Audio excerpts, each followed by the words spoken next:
मैंने तुमको बोला था केस नंबर 5 में आपको क्या बताया था मैंने? केस नंबर 5 में मैंने आपको बताया था कि आपके पास जो पाई बॉन्ड है वो कॉन्जुगेशन में होगा किसके साथ? अनदर पाई बॉन्ड के साथ, दूसरे पाई बॉन्ड के साथ, है ना? ये करा दिया था केस। आज हम केस करेंगे कि पाई बॉन्ड जो होगा या सॉरी लोन पेयर जो होगा वो आपका कॉन्जुगेशन में होगा किसके साथ? पाई बॉन्ड के साथ। लोन पेयर का पाई बॉन्ड के साथ कॉन्जुगेशन की आज हम चर्चा करेंगे। क्या आपको पता है कि लोन पेयर पाई बॉन्ड के साथ कॉन्जुगेशन में आ सकता है? पता है कि नहीं पता? पता नहीं। केस नंबर 6 की बात करते हैं, चलिए। When pi bond is in conjugation with lone pair, तो लोन पेयर के साथ अगर कॉन्जुगेशन में है कौन? पाई बॉन्ड, तो क्या कैसी कंडीशन आपको देखने को मिलेंगी, किस तरीके से उसकी वैल्यू चेंज, किस तरीके से उसके अंदर रेजोनेंस होगा, कॉन्जुगेशन होगा, ये देखने लायक है। जैसे एक केस देखिएगा कि यहाँ पे आपको क्या दे रखा है, ये ओ OH दे दिया और ये डबल बॉन्ड दे दिया। तो यहाँ पे क्या होगा कि इस ऑक्सीजन के हमारे पास क्या है बेटा? लोन पेयर, और ये आपका डबल बॉन्ड है। तो यहाँ पे क्या होगा बेटा? कॉन्जुगेशन होगा कि नहीं होगा? ये बताइए कि यहाँ पे कॉन्जुगेशन पॉसिबल है कि नहीं है? यहाँ पे कॉन्जुगेशन पॉसिबल है कि नहीं है? पॉसिबल है। ठीक है। तो यहाँ पे कॉन्जुगेशन कुछ इस तरीके से होगा। अब देखो इलेक्ट्रॉन यानी एरो आप कहाँ से चलाना स्टार्ट करोगे, क्योंकि एरो चलाना सबसे इंपॉर्टेंट होता है ऑर्गेनिक केमिस्ट्री के अंदर। जहाँ पे इलेक्ट्रॉन डेंसिटी ज्यादा होती है वहां से एरो स्टार्ट होता है, कहाँ की तरफ? जहाँ पे इलेक्ट्रॉन डेंसिटी कम होती है। एरो की डायरेक्शन हमेशा याद रखिएगा, जहाँ इलेक्ट्रॉन डेंसिटी ज्यादा है वहां से एरो ओरिजिनेट होगा, और उसका जो एरो वाला साइड है वो किस तरफ रहेगा? जहाँ पे इलेक्ट्रॉन डेंसिटी हमारी क्या है? कम है। इतनी बात समझ में आ रही है? हाँ या ना? ठीक है।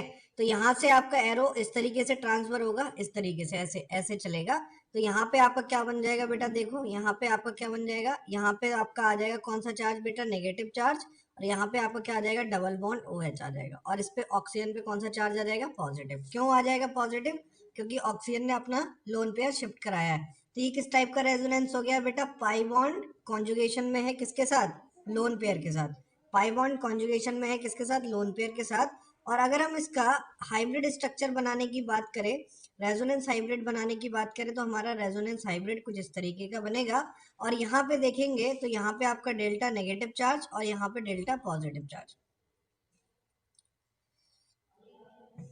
बेटा इलेक्ट्रोनेगेटिव है, बिल्कुल फर्क पड़ता है, लेकिन आपके इलेक्ट्रोनेगेटिव के साथ साथ इसके पास लोन पेयर है। तो वो एलिमेंट जिनके पास लोन पेयर होते हैं, वो एटम जिनके पास लोन पेयर होते हैं, वो कोशिश उनके साथ क्या दिक्कत होती है कि वो उन्हें लोन पेयर अपने शिफ्ट कराने ही पड़ जाते हैं किसके अंदर? कॉन्जुगेशन के अंदर, क्योंकि रेजोनेंस तो आपका बिल्कुल प्लेन में होने वाला है कि, और आपका जो इलेक्ट्रोनेगेटिविटी वो केवल खींचने की टेंडेंसी रख सकती है। टेंडेंसी रखना अलग बात है और लोन पेयर की शिफ्टिंग अलग बात है। ठीक है। लोन पेयर क्या होता है? कॉन्जुगेशन में चला जाता है, पाई इलेक्ट्रॉन डेंसिटी इधर उधर भाग जाती है। ठीक है। और इलेक्ट्रोनेगेटिविटी पाई इलेक्ट्रॉन डेंसिटी के अलावा क्या हो रहा है? सिग्मा के ऊपर लग रही है। तो वो दोनों में फर्क आएगा। आ गई बात समझ? ठीक है। जैसे एक एग्जांपल और देखिएगा, इसी में आपको एग्जांपल समझ में आ जाएगा। जैसे आपको कुछ इस तरीके का कंपाउंड दिया हुआ है, यहाँ पे आपने लगा दिया NH2 और यहाँ पे आपने डबल बॉन्ड लगा दिए। क्या इसके अंदर रेजोनेंस पॉसिबल होगा? बताना, क्या इसके अंदर रेजोनेंस पॉसिबल होगा? ठीक है। इसके अंदर भी रेजोनेंस पॉसिबल होगा। क्यों होगा पॉसिबल? क्योंकि इस नाइट्रोजन पे हमारा क्या है? लोन पेयर है। और इसके नेक्स्ट पोजीशन पे यहाँ पे क्या है? अनसेचुरेशन। और इसकी नेक्स्ट पोजीशन पे भी क्या है? अनसेचुरेशन। तो पहले स्टेप में अगर आप इसकी रिएक्शन करो, पहले स्टेप में अगर इसका आप कॉन्जुगेशन देखोगे, कुछ इस तरीके से होगा। ये आपका बनेगा क्या? यहाँ पे NH2 आएगा डबल बॉन्ड के साथ, यहाँ पे नेगेटिव चार्ज आ जाएगा और यहाँ पे डबल बॉन्ड आ जाएगा। ठीक है। और इस नाइट्रोजन पे आ जाएगा पॉजिटिव चार्ज। अगले स्टेप में क्या करेंगे? अगले स्टेप में क्या होगा कि ये नेगेटिव चार्ज फिर से ऐसे शिफ्ट करेगा इस तरीके से। तो आपके पास क्या बनेगा? आपके पास अगला वाला बन जाएगा क्या? यहाँ पे आपका आ जाएगा NH2, यहाँ पे भी डबल बॉन्ड, यहाँ पे भी डबल बॉन्ड और यहाँ पे नेगेटिव चार्ज। क्लियर है? तो इस तरीके से आपकी चीजें चेंज होती रहेंगी। अरे यार, जो डोनेट करेगा उसी के ऊपर तो पॉजिटिव चार्ज आएगा ना। हाँ, यहाँ पे पॉजिटिव चार्ज आ जाएगा। Okay sorry. तो ये आ गई बात समझ, जो डोनेट करेगा उसके ऊपर क्या आ जाएगा, पॉजिटिव चार्ज, और बाकियों के साथ क्या आ जाएगा, नेगेटिव चार्ज। कोई दिक्कत यहाँ पे? तो आप देखेंगे ध्यान से, एक चीज आपको समझ में आएगी कि अगर मैं रिंग में लगा दूं लोन पेयर कंटेनिंग ग्रुप, किस में लगा दूं, रिंग में लगा दूं लोन पेयर कंटेनिंग ग्रुप। ध्यान से देखना यहाँ पे, ये आपकी रिंग है, बेंजीन रिंग आपने ले ली। इस बेंजीन रिंग में आपने क्या करा कि लोन पेयर कंटेनिंग ग्रुप लगा दिया। अब भले ही आपका क्या है कि ऑक्सीजन इलेक्ट्रोनेगेटिव ज्यादा है, बट ऑक्सीजन की इलेक्ट्रोनेगेटिविटी के साथ साथ इस पे कौन सा क्या चीज है इसके ऊपर, इसके पास है लोन पेयर।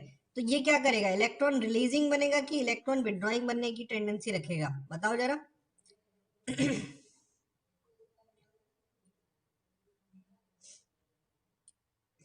रिलीजिंग बनेगा। तो ये इलेक्ट्रॉन अगर रिलीजिंग बनेगा तो ये अपने लोन पेयर क्या करेगा, शिफ्ट कराएगा। अब मुझे ये बताओ टोटल रेजोनेटिंग स्ट्रक्चर कितने बनेंगे, इसके टोटल रेजोनेटिंग स्ट्रक्चर कितने बनेंगे।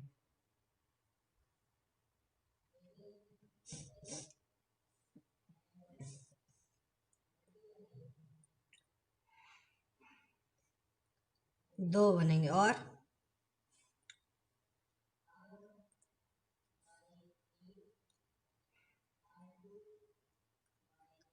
तीन बनेंगे, अच्छा पांच बनेंगे total resonating.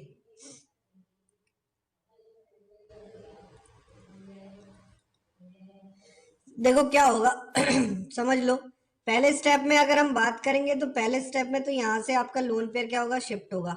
Lone pair shift होगा तो यहाँ पे आ जाएगा आपका डबल बॉन्ड ओ एच, और इस पे ऑक्सीजन पे पॉजिटिव चार्ज, और यहाँ पे क्या आ जाएगा, नेगेटिव चार्ज।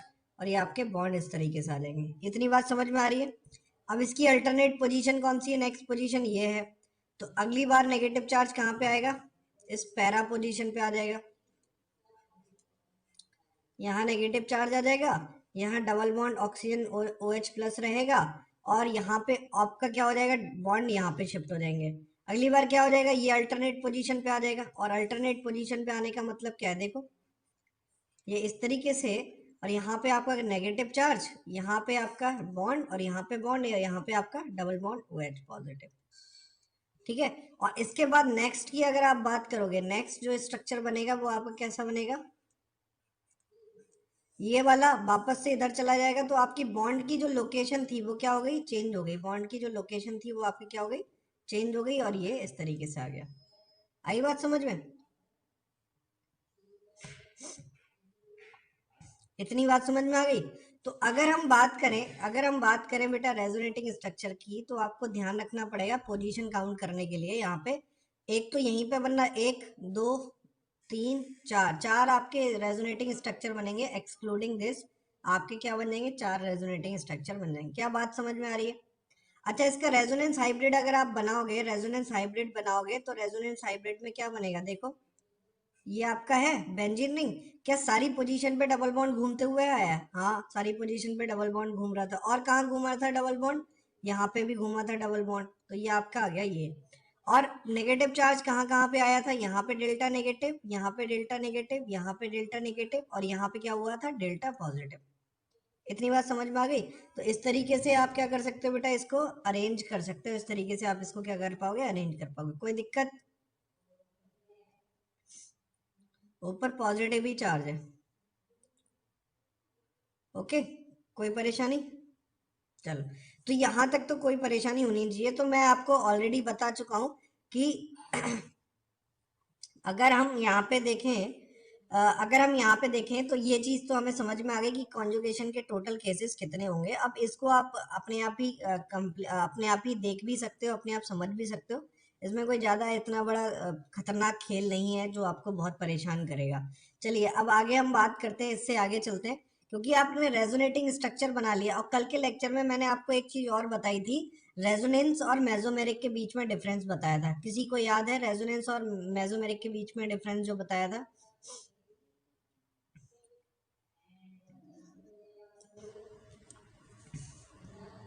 किसी को याद है रेजोनेंस और मेसोमेरिक के बीच में जो डिफरेंस बताया था? हाँ, तो आपका जो मेसोमेरिक, अच्छा, आपका जो मेसोमेरिक होता है, मेसोमेरिक बेटा क्या होता है, मेसोमेरिक आपका क्या होगा बेटा, डायरेक्शनल होता है। उसके लिए कोई ग्रुप लगा होगा जिसमें रेजोनेंस डायरेक्शन में जाएगा किसी एक पर्टिकुलर। और जो आपका रेजोनेंस होता है, रेजोनेंस आपका नॉन डायरेक्शनल होता है, ठीक है। तो नॉन डायरेक्शनल यानी बेसिकली रेजोनेंस तो बहुत बड़ी चीज है, डायरेक्शनल नॉन डायरेक्शनल, उसमें जो एक पर्टिकुलर केस है जो डायरेक्शनल का केस है वही आपका मेसोमेरिक केस है। पूरे रेजोनेंस में कॉन्जुगेशन में जो केवल एक केस है जिसमें डायरेक्शन दिखेगी हमें, वही आपका मेसोमेरिक का केस है। उसके अलावा जितना भी आपका रेजोनेंस या कॉन्जुगेशन दिखाई दे रहा है वो आपका रेजोनेटिंग इफेक्ट में आता है। इतनी बात समझ में आ रही है? ओके। तो अब आज हम बात करेंगे कि जो रेजोनेटिंग स्ट्रक्चर आप बना रहे हो उसमें आप स्टेबिलिटी कैसे डिफाइन करते हो, कि कौन सा रेजोनेटिंग स्ट्रक्चर ज्यादा स्टेबल होगा। क्या आप लोगों को इसके बारे में पता है कि कौन सा रेजोनेटिंग स्ट्रक्चर ज्यादा स्टेबल होगा? इसकी क्या क्या रूल है, किस किस तरीके से हम इसको कैलकुलेट करेंगे? चलिए आ जाइए।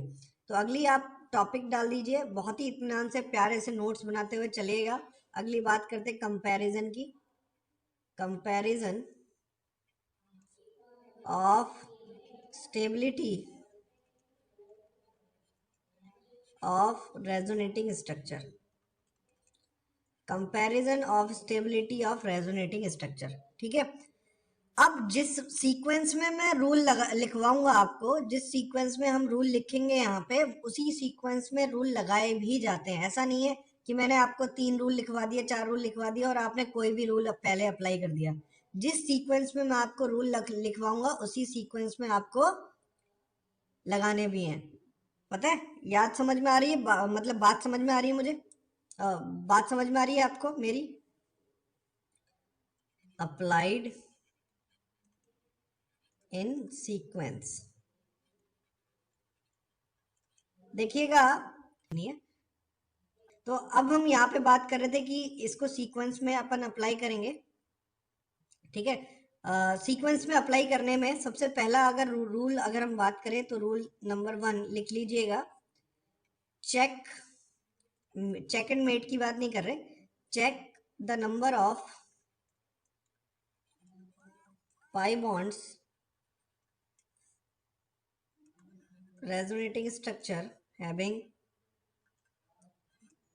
more pi bond, more stable, is more stable। सबसे पहला पॉइंट क्या बोला उसने कि किसी भी रेजोनेटिंग स्ट्रक्चर में आप सबसे पहले क्या चेक करोगे? पाई बॉन्ड चेक करोगे। और जिसके अंदर जितने ज्यादा पाई बॉन्ड होंगे, रेजोनेंस में जितने ज्यादा पाई बॉन्ड होंगे वो उतना ही क्या होगा? स्टेबल होगा। याद रखना, ये पाई बॉन्ड किस में होने चाहिए? कॉन्जुगेशन में होने चाहिए। किस में होने चाहिए? कॉन्जुगेशन में होने चाहिए। कहीं पे भी पाई बॉन्ड है इसका मतलब ये नहीं कि वो ज्यादा स्टेबल हो जाएगा। अगर वो पाई बॉन्ड कॉन्जुगेशन में है तभी वो आपका क्या होगा? स्टेबल होगा ज्यादा। बात समझ में आ रही है? जैसे एक एग्जांपल करें, एग्जांपल तो मैं कराऊंगा ही। जैसे एक एग्जांपल कर लेते हैं इसमें, जैसे आपको एक स्ट्रक्चर ये दिया हुआ है, ये, और आपको दूसरा स्ट्रक्चर ये दिया हुआ है, ठीक है। तो आपसे कह रहा है कि भैया इन दोनों में से सबसे ज्यादा स्टेबल कौन सा होगा? ए स्टेबल होगा या बी स्टेबल होगा? आपका ए स्टेबल होगा या बी स्टेबल होगा? ए स्टेबल होगा। और किसी का कुछ कहना हो?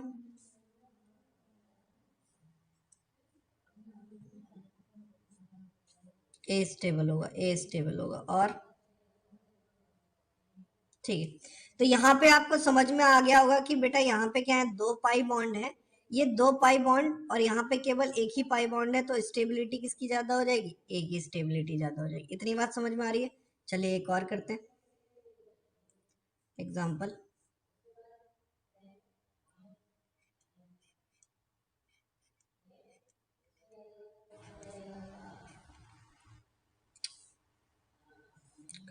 यहाँ पे 3 स्ट्रक्चर दे रखे हैं। पहले स्ट्रक्चर में आप मुझे बताइए कि ज्यादा स्टेबल कौन होगा।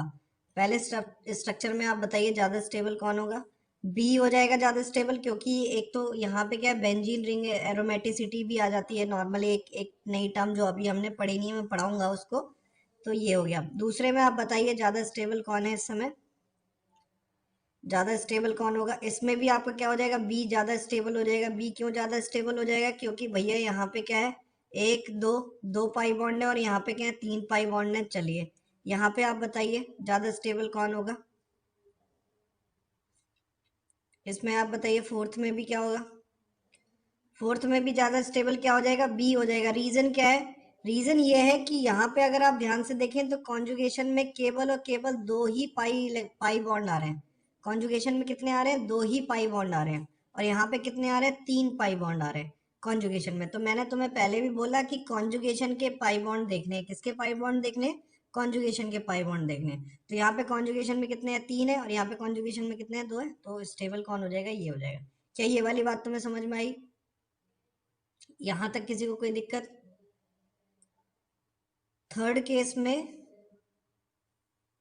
अगला हमारे पास क्या होगा? रूल नंबर 2 भी लिख लो। पहला तो रूल आपको अप्लाई ये करना है कि सबसे ज्यादा पाई बॉन्ड देखने हैं। अब इन पाई बॉन्ड में बेटा एक चीज याद रखना बेटा, ट्रिपल बॉन्ड भी हो सकता है। ऐसा नहीं है कि डबल बॉन्ड ही काउंट करते हैं। जैसे एक एग्जांपल मैं वो भी करवा ही देता हूँ, फिर आप कहोगे कि सर वो आप खिलो। जैसे आपको क्या दे रखा है? एक स्ट्रक्चर आपको कुछ इस तरीके का दिया हुआ है, डबल बॉन्ड डबल बॉन्ड,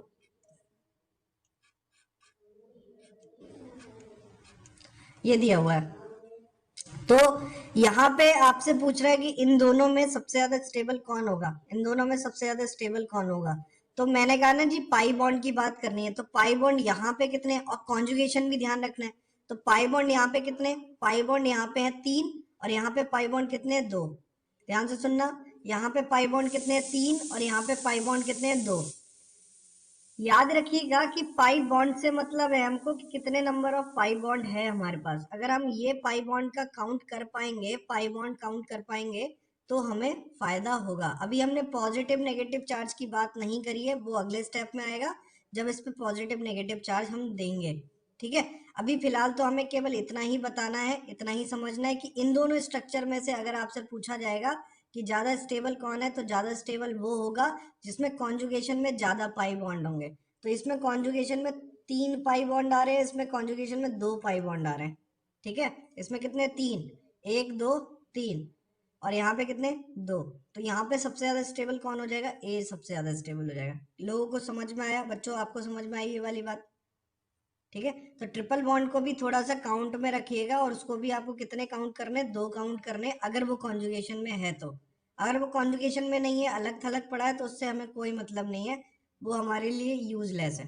ठीक है, चलिए रूल नंबर 2 की बात कर लेते हैं। रूल नंबर 2 लिख लीजिए। रूल नंबर 2 क्या कहता है कि अगर आपके पास पाई बॉन्ड क्या हो जाए? इक्वल हो जाए। ठीक है, आपके पास क्या हो जाए? पाई बॉन्ड क्या हो जाए? इक्वल हो जाए। तब हम दूसरा देखेंगे, पॉजिटिव या नेगेटिव चार्ज, है ना। अगर आपके पास दो स्ट्रक्चर हैं और दोनों में पाई बॉन्ड हमारे क्या पास क्या है? बराबर बराबर है, तो हम क्या देखेंगे? Positive negative charge. तो लिख लेना, neutral resonating structure is more stable. हाँ, neutral resonating structure is more stable than charge. इसका मतलब क्या होगा? कोई बताएगा? कि अगर आपके पास पाई बॉन्ड एक ही है, सपोज करो किसी दो स्ट्रक्चर में पाई बॉन्ड सेम है, एक एक पाई बॉन्ड है, तो उन दोनों में अगर मेरे को स्टेबिलिटी फाइंड आउट करनी है, तो मैं ये देखूंगा कि पाई बॉन्ड के अलावा किसमें पॉजिटिव नेगेटिव चार्ज है और किसमें पॉजिटिव नेगेटिव चार्ज नहीं है। तो जो न्यूट्रल स्ट्रक्चर होगा जिसमें पॉजिटिव नेगेटिव चार्ज नहीं होगा, वो आपका क्या होगा? ज्यादा स्टेबल होगा। इसको इस तरीके से समझे, neutral structure is more stable than charge. अब इसको हाँ, पहला तो स्टेप यही है। पहला स्टेप क्या है? पहला स्टेप है आपका पाई बॉन्ड देखना। दूसरा स्टेप की बात कर रही है। अब इसमें एक एग्जांपल अगर आप देखें तो कुछ इस तरीके से ले लीजिए। आप डबल बॉन्ड दे रखा है और यहाँ पे सॉरी, यहाँ पे आप ओ OH ले लो, और दूसरा स्ट्रक्चर हमको दे रखा है। दूसरा स्ट्रक्चर है हमारे पास ये।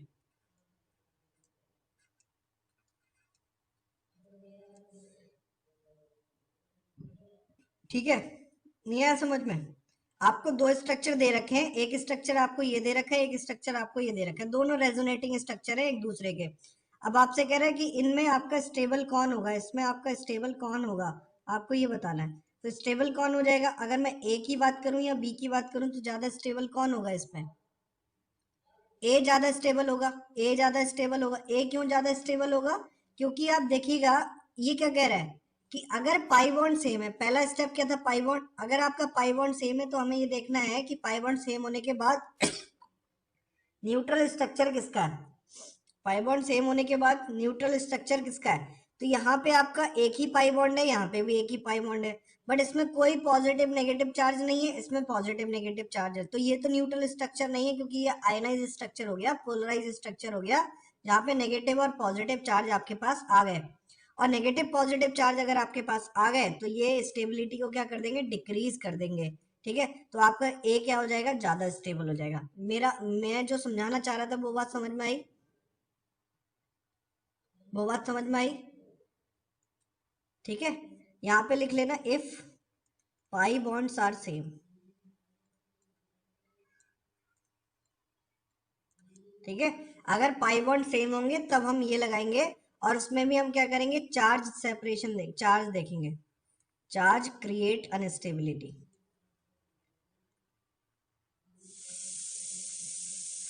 है ना? तो आपका पाई बॉन्ड के अलावा अगर चार्ज होगा तो चार्ज हमारा क्या करेगा? अनस्टेबिलिटी क्रिएट करेगा। अगर हमारे पाई बॉन्ड सेम है तो हमें देखना है कि भैया किस पे चार्ज हमारा नहीं है। क्लियर? ओके, कोई दिक्कत किसी को? जैसे एक और एग्जांपल देखिएगा, इसी में एग्जांपल देखेंगे तो हम आपको आपको और समझ में आ जाएगा। जैसे आपको एक एनिलीन दिया हुआ है, एनिलीन तो सब जानते होंगे, एनिलीन क्या होता है? जानते हो एनिलीन? और इसका एक रेजोनेटिंग स्ट्रक्चर आपको दिया हुआ है कुछ इस तरीके का।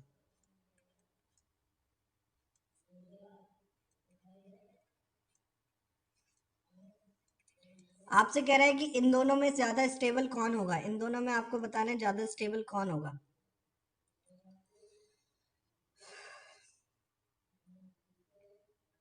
इन दोनों में आपका ज्यादा स्टेबल कौन हो जाएगा? ए। ए क्यों हो जाएगा? क्योंकि ए आपका क्या है बेटा? न्यूट्रल है। ए आपका क्या है? न्यूट्रल है, और ये आपका क्या है? पोलराइज है, पॉजिटिव नेगेटिव है। ठीक है, तो ये पोलराइज है, ये आपका न्यूट्रल है, तो ए आपका क्या हो जाएगा? ज्यादा स्टेबल हो जाएगा। इतनी बात समझ में आ गई? तो अब आप कर पाओगे ये वाला केस? कर पाओगे, हाँ या ना?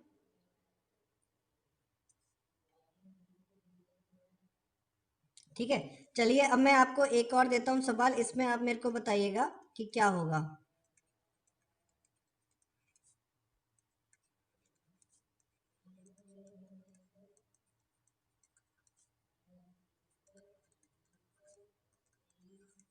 इन दोनों में बताइए क्या होगा।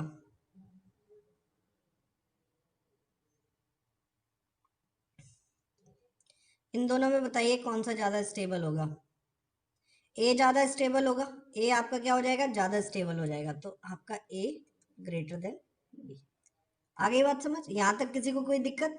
तो पहला रूल पढ़ लिया, पाई बॉन्ड ज्यादा होने चाहिए। दूसरा रूल पढ़ा कि अगर पाई बॉन्ड सेम है तो हम देखेंगे कौन सा आपका न्यूट्रल है यानी नॉन पोलराइज है, और दूसरा ये और कौन पोलराइज है। जो पोलराइज हो जाएगा पॉजिटिव नेगेटिव में वो कम स्टेबल होगा, जो नॉन पोलराइज होगा वो ज्यादा स्टेबल होगा। सर बॉन्ड सेम नहीं है तो क्या सेम है फिर? क्या चीज सेम है फिर? इसमें कितने बॉन्ड है? इसमें कितने पाई बॉन्ड है? और इसमें कितने पाई बॉन्ड है? बी में 3 है। 3 कहाँ पे पाई बॉन्ड है? पाई बॉन्ड तो 2 ही है।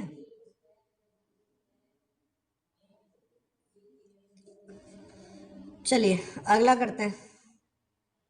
यार ट्रिपल बॉन्ड में पाई बॉन्ड 2 ही होते हैं ना, एक सिग्मा होता है।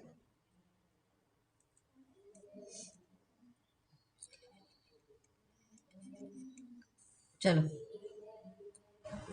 थर्ड वाला हमारे पास क्या होगा? अब यहाँ पे हमने ये भी कर लिया कि भैया चलो यहाँ पे आपको समझ में आ गया। अब हम क्या कह रहे हैं कि भैया भाई दो चीजें सेम कर लेते हैं, पाई बॉन्ड भी सेम है और पोलराइज स्ट्रक्चर भी है। क्या है? पाई बॉन्ड भी सेम है और पोलराइज स्ट्रक्चर भी है। तो हम देखेंगे इस पोलराइज स्ट्रक्चर में पॉजिटिव नेगेटिव चार्ज की प्लेसिंग क्या है। अगर आपका नेगेटिव चार्ज सॉरी अगर आपका पॉजिटिव चार्ज किसी इलेक्ट्रोनेगेटिव एटम पे होगा तो वो अनस्टेबल हो जाएगा, और अगर आपका नेगेटिव चार्ज किसी इलेक्ट्रोनेगेटिव एटम पे होगा तो वो स्टेबल हो जाएगा। जैसे मैं जो समझाना चाह रहा हूँ वो बात समझ रही है? कि अगर आपके पाई बॉन्ड भी सेम है और आप दोनों स्ट्रक्चर आपके पोलराइज है, और दोनों स्ट्रक्चर के पोलराइज होने पे जो आपकी डिस्टेंस है किसकी? पॉजिटिव नेगेटिव की, वो भी आपकी सेम है। डिस्टेंस आपकी पॉजिटिव नेगेटिव की वो भी आपकी क्या है? सेम है। तो तीसरी जो चीज कंडीशन में मैं ये कह रहा हूँ वो ये होगी कि अगर आपका negative charge more electronegative atom पे है तब आपका ज्यादा स्टेबिलिटी आएगी, और नेगेटिव चार्ज अगर लेस इलेक्ट्रोनेगेटिव एटम पे है तो आपकी कम स्टेबिलिटी आएगी। बात समझ में आ रही है? तो तीसरा रूल जो है वो यही है, if pi bonds are same and structure is polarized, then negative charge on more electronegative atom is more stable. Negative charge on more electronegative atom is more stable. ये वाली बात समझ में आ रही है? जैसे अगर अपन एक एग्जाम्पल के तौर पे लिखें, आपको दे रखा है RNC ट्रिपल बॉन्ड O, और दूसरा आपको दे रखा है RN ट्रिपल बॉन्ड CO, और पॉजिटिव नेगेटिव चार्ज किस तरीके से डिस्ट्रीब्यूटेड है देखिएगा, इस पे नेगेटिव चार्ज है और इस पे पॉजिटिव चार्ज है, इस पे पॉजिटिव चार्ज है और इस पे नेगेटिव चार्ज है। तो आपसे कह रहा है कि इन दोनों स्ट्रक्चर में मुझे ये बताओ कि ज्यादा स्टेबल कौन सा होगा, इन दोनों में से ज्यादा स्टेबल कौन सा हो जाएगा? बी। बी ज्यादा स्टेबल हो जाएगा। इसका रीजन क्या है? इसका रीजन ये है कि अभी तो मैंने बताया कि पाई बॉन्ड सेम है, हाँ ठीक है, सेपरेशन सेम है, हाँ ठीक। दूसरा क्या कहना है बेटा कि अगर आपका negative charge more electronegative atom पे होगा तो स्टेबल होगा। तो नाइट्रोजन और ऑक्सीजन में अगर आपको कंपेयर करना हो तो आपको क्या पता चलेगा कि बेटा जो ऑक्सीजन होता है वो ज्यादा इलेक्ट्रोनेगेटिव है। तो ऑक्सीजन अगर ज्यादा इलेक्ट्रोनेगेटिव है तो आपका ए बी। समझ में आ गई बात? ऑक्सीजन आपका क्या है? ज्यादा इलेक्ट्रोनेगेटिव है। सेकंड, अगर आपसे एक और सवाल आपसे मैं पूछने की कोशिश करूं, अगर मेरे को लगता है कि पूछ लेना चाहिए तो बता दीजिएगा आप, इसका आंसर भी क्या होगा। ये डबल बॉन्ड ऑक्सीजन दे रखा है, यहाँ पे पॉजिटिव चार्ज है, ठीक है। दूसरा आपको दे रखा है इस तरीके से ओ पॉजिटिव, और यहाँ पे आपको क्या दे रखा है? डबल बॉन्ड दे रखा है। तो आप मुझे ये बताइए कि इन दोनों स्ट्रक्चर में से कौन सा स्टेबल स्ट्रक्चर होगा? इन दोनों में से सबसे ज्यादा स्टेबल कौन सा होगा? ए। ए क्यों स्टेबल होगा? क्योंकि भैया अगर आपका मोर इलेक्ट्रोनेगेटिव पे पॉजिटिव आ जाएगा तो वो क्या करेगा? अनस्टेबिलिटी क्रिएट करेगा। तो ये वाला स्ट्रक्चर क्या हो जाएगा? लेस स्टेबल, और ये वाला स्ट्रक्चर क्या हो जाएगा? More stable. क्या मेरी बात समझ में आ रही है आपको? क्या मेरी बात समझ में आ रही है?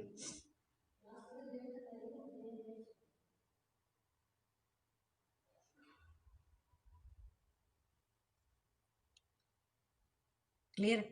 चलो, अब यहाँ से एक चीज और आप क्लियर कर लीजिए, आपको बहुत ही अच्छे से समझ में आ जाएगी कि तीन रूल हमने कर लिए, चौथा रूल तब अप्लाई करेंगे जब ये तीनों रूल क्या हो जाएंगे? फेल हो जाएंगे। ये तीनों रूल के बेसिस पे हम सेपरेशन नहीं निकाल पा रहे हैं, ठीक है। तो चौथा रूल ये कहता है कि भैया देख लो, रूल नंबर 4 ये कहता है कि आपके जितने अनलाइक चार्जेस हैं, अनलाइक चार्जेस क्या होते हैं? जैसे पॉजिटिव नेगेटिव, नेगेटिव पॉजिटिव, ये आपके कैसे चार्ज होते हैं? अनलाइक चार्जेस होते हैं। और लाइक चार्जेस क्या होते हैं? जैसे पॉजिटिव पॉजिटिव, नेगेटिव नेगेटिव, ये आपके कैसे चार्ज होते हैं? लाइक चार्जेस होते हैं, है ना?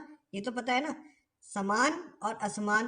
तो आपके पास जो अनलाइक चार्जेस हैं, unlike charges should be closer, and like charges should be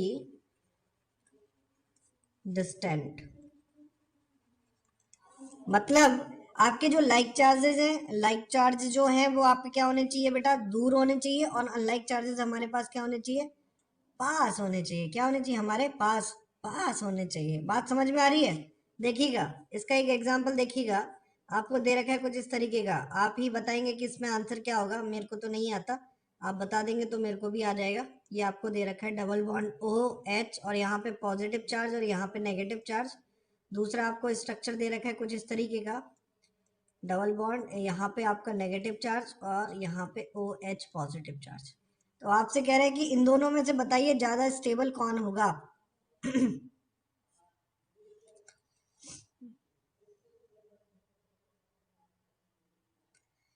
तेरी उम्मीद तेरा इंतजार करते। ए ज्यादा स्टेबल हो जाएगा, क्यों हो जाएगा बेटा? क्योंकि पॉजिटिव नेगेटिव चार्ज क्या है, पास में है, क्लोजर है, और दूसरे वाले केस में क्या हो जाएगा, पॉजिटिव नेगेटिव चार्ज क्या है, दूर दूर है। तो आपका ए क्या हो जाएगा, मतलब आपका ये वाला क्या हो जाएगा, ज्यादा स्टेबल हो जाएगा। दूसरा एग्जाम्पल आप यहाँ पे देखें, ये वाला भी आप बता ही देंगे, आप पे मेरे को आप पे पूरा भरोसा है। तो ये पॉजिटिव,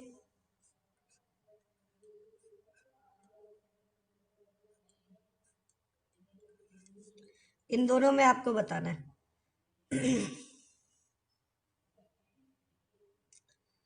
तेरी उम्मीद तेरा इंतजार, ए हो जाएगा। अब लोग कहेंगे सर इसमें नेगेटिव चार्ज तो दिखाई नहीं दे रहा, फिर आप ए कैसे कह रहे हो? आपको नेगेटिव नहीं दिखाई दे रहा ना, लेकिन ये लोन पेयर तो दिखाई दे रहे होंगे। लोन पेयर मतलब क्या, इलेक्ट्रॉन डेंसिटी। तो इलेक्ट्रॉन डेंसिटी यानी नेगेटिव चार्ज, और ये क्या, पॉजिटिव चार्ज, जितना ज्यादा क्लोज रहेगा उतना ज्यादा क्या होगा, स्टेबल होगा। तो आपका क्या हो जाएगा, ये ज्यादा स्टेबल हो गया। आई बात समझ, नहीं आई?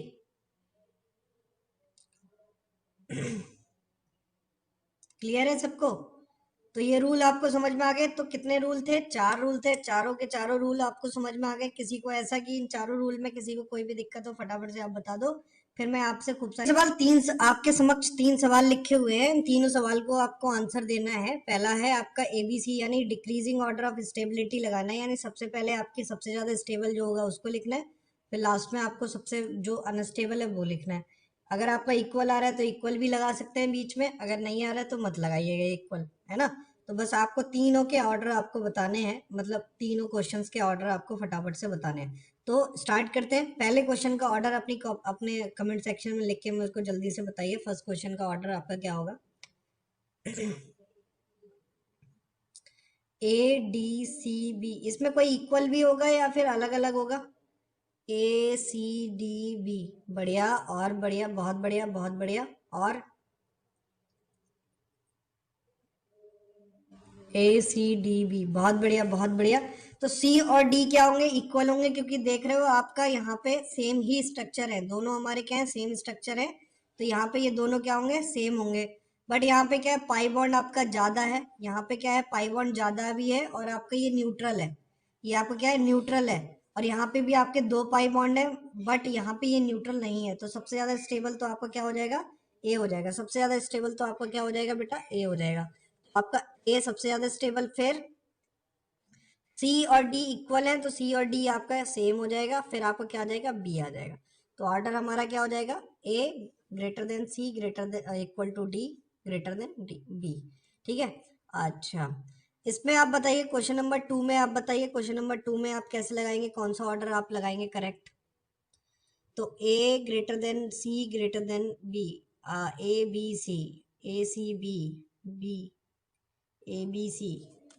अच्छा, बड़े आपस में ही कंफ्यूज चल रहे हो, क्या कर रहे हो यार, तुम तो लगाओ तो। देखो, सबसे ज्यादा स्टेबल कौन होगा, जो न्यूट्रल स्ट्रक्चर है, और क्योंकि आप पाई बॉन्ड काउंट करोगे तो आपको समझ में भी आ जाएगा कि सी हमारा सबसे लास्ट में आना चाहिए। सी हमारा कहाँ आना चाहिए, सबसे लास्ट में आना चाहिए। क्यों? क्योंकि उसके अंदर एक भी पाई बॉन्ड नहीं है। ठीक है, तो सी हमारा सबसे लास्ट में आएगा, और ए हमारा सबसे पहले आएगा। क्यों? क्योंकि इसके अंदर एक पाई बॉन्ड है और ये न्यूट्रल भी है।